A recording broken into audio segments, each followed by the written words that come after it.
Hello ladies and gents, Romie Reviews here. Please like, comment, subscribe. Oh, okay. So Bird Box. Yes, I watched it.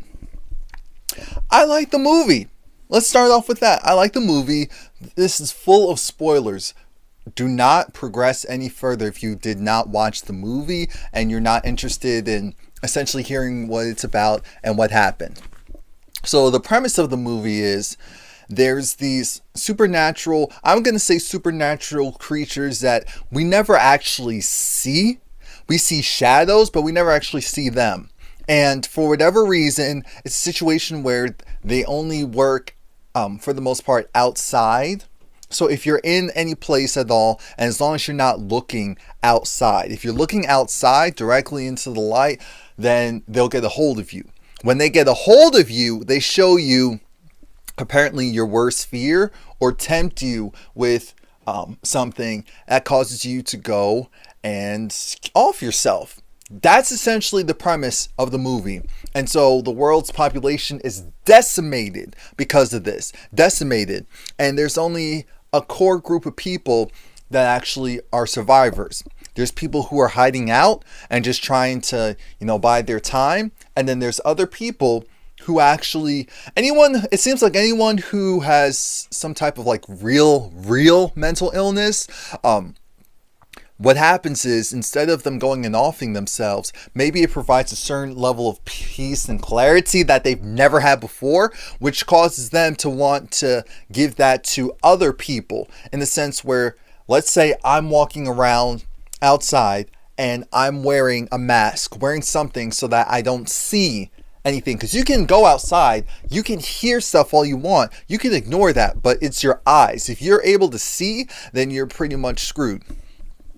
And these people who are partially immune but not really, they'll go and take the bandage right off of you so that you can be enlightened in a sense and going off yourself. And this is where Sandra Bullock comes into play. Sandra Bullock's character's name was Mal, and Mal had these two kids. The kids' names were boy and girl.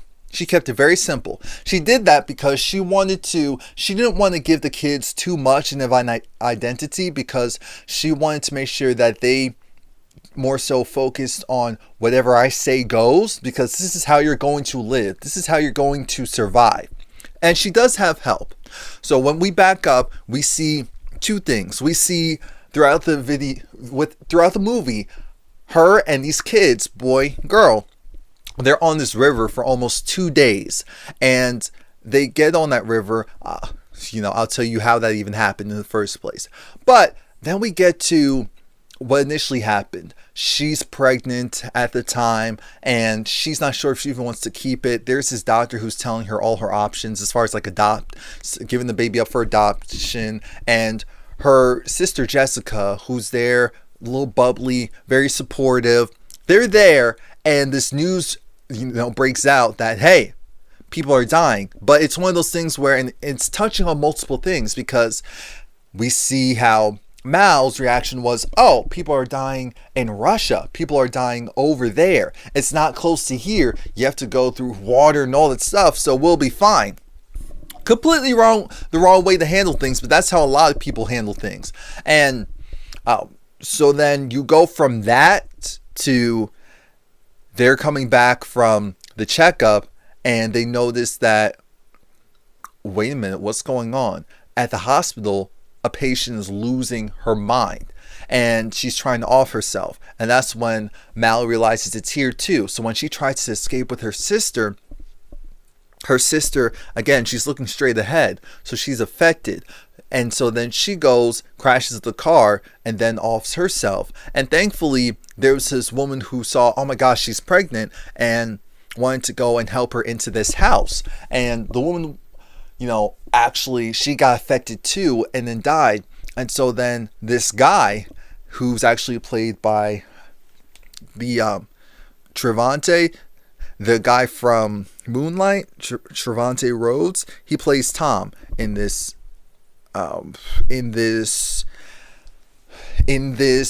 movie, and he was actually a part of the military. And so He goes save her. Now there's this house full of people.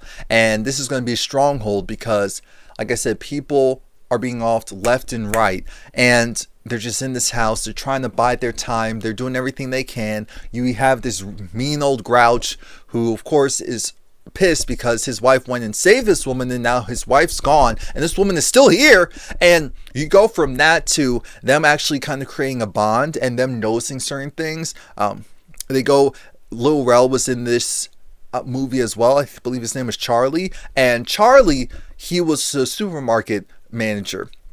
The good thing is that they're able to go and get supplies. They lost Charlie in the process because, again, a mentally ill guy who was supposed to be close enough with Charlie actually tried to go and, attack everyone, and Charlie saved them. But we also noticed that birds, just like other animals, they're able to sense the foolery and the evilness. So they freak out whenever the foolery is close by. Another pregnant woman comes into the house, and she's just really nice and really bubbly and really innocent. It's funny because you see, the rapper Machine Gun Kelly, he's in this. He wasn't in it for too long, but he was in it long enough. I said, oh, okay, he did a good job. MGK did a good job. I'm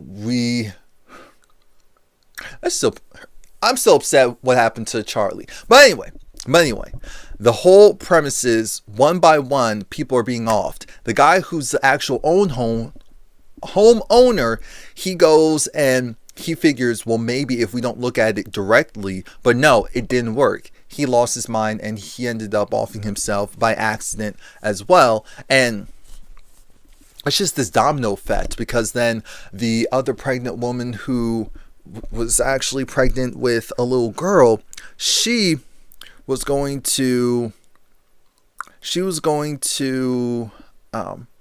the door for this guy who says the story about how his friends were caught off guard by these people who were just walking around in daylight, and they weren't trying to off themselves, but they were trying to get us to do it. And so he was let in the house. But I said, this doesn't make sense. You're telling me he got all the way here and he didn't, and you're saying he didn't get affected? Oh no, he's one of them. The daywalkers, we'll call them. He's one of those daywalkers. And unfortunately, I was right. And at a time where you have two pregnant women who go into labor at the same time, because one of those things about women's cycles connect if they're around each other long enough. Well, apparently pregnancies do as well, because Mal's was supposed to she was a month. She was supposed to give birth in September. The other woman was supposed to give birth in October. They both gave birth on the same day. Unfortunately, the other woman, she died because the guy who she brought into the house went rogue. He had all these drawings of the creatures, and I knew it was bad. He even put the birds in the freezer to try and get rid of them because there would be a warning sign.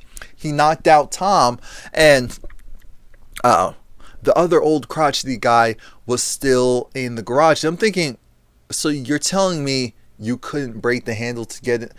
There was just like little dumb things. And unfortunately, the garage door opened, so he got offed. And it was just a domino effect. There was this older woman who went and tried to save them, but then she got caught up. And thankfully, Tom was there to save the day.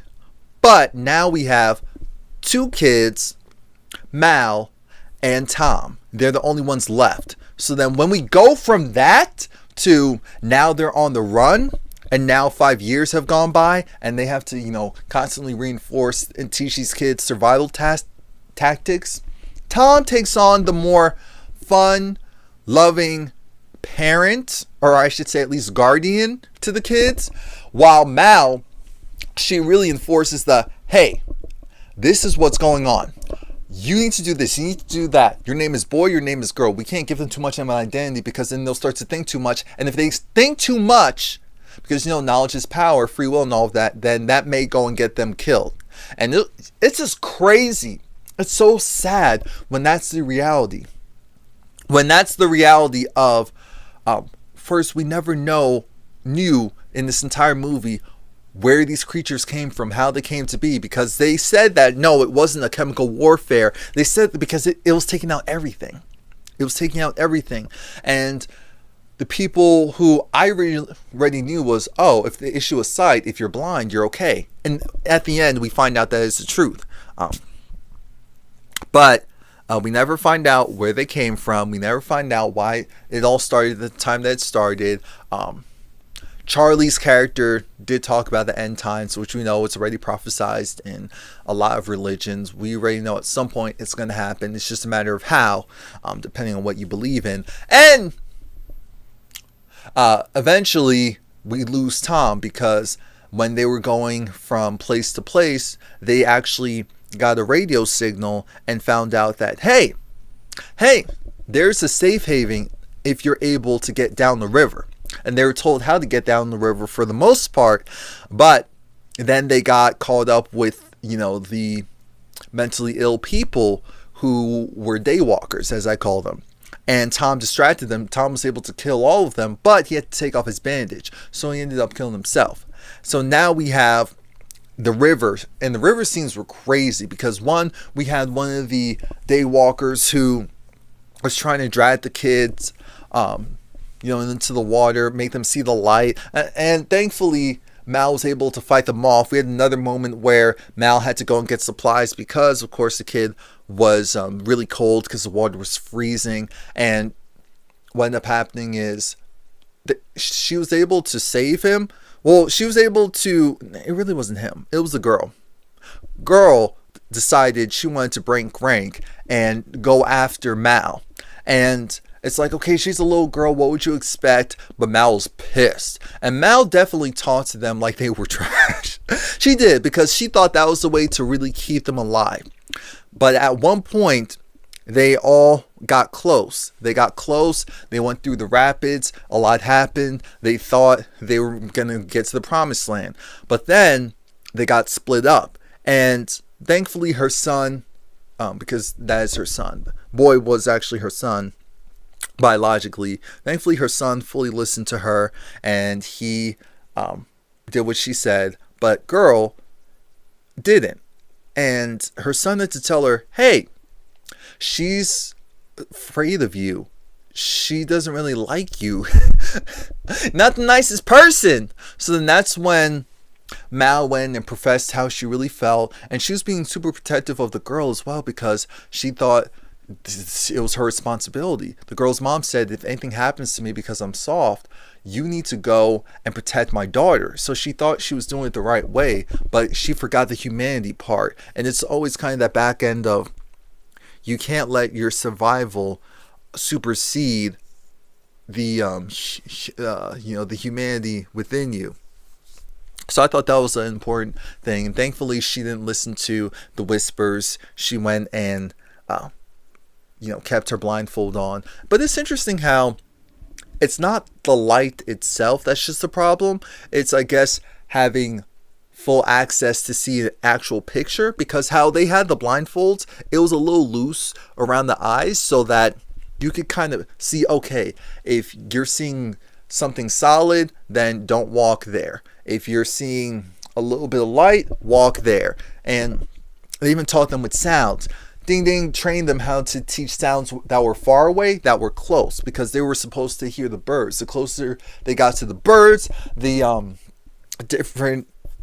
louder the sounds would be. They also knew how to check for direction. So it was crazy, because it was like we were watching people who, even though they had their own sight, it was like getting training for if you were blind or visually impaired. So I thought that part was cool. I also thought that I'm really glad that Mal had the reality check, because when it came time on the river to get to the rapids, which was the last part, she said one of you have to be the lookout. She had to go and row, so one of you had to be the lookout, which was essentially saying one of you had to be a sacrifice. Her son said he'll do it. So boy said he'll do it. Girl said she'll do it. And then Mal, when she told them again, she realized that's not what Tom would want. And that's not what she really wants either. They're just going to go and power through no matter what. So they were hearing all these voices when they were originally separated, and she just made a run for it. And thankfully, she was led into school, and actually the same doctor that she originally had was at that school. The guy who runs the school is for the visually impaired. So it's a school full of blind kids, adults, and also the staff. The staff actually wasn't blind. And that's where she found her safe haven. And it was just like, wow. And at the end, she told the kids, your name isn't Boy, your name is Tom, after the guy who saved them. Your name is, I think it was Olympia, after her mom, or what her mom would have wanted, or just how she is personality wise. And so it was a nice movie. The suspense was pretty good. I think everyone did a great job. I liked it. I would recommend it. I enjoyed it. So that's it. Please like, comment, subscribe. I know there's a lot of articles about the social issues. There's some people that are saying, what about if you were looking at it from like a racial standpoint? What if you looked at it from this and from that? I'm thinking, that's too tiring for me. I'm trying to do that. I'm not trying to do all that. So thanks. Remember to like this video, leave a comment, and subscribe and come back.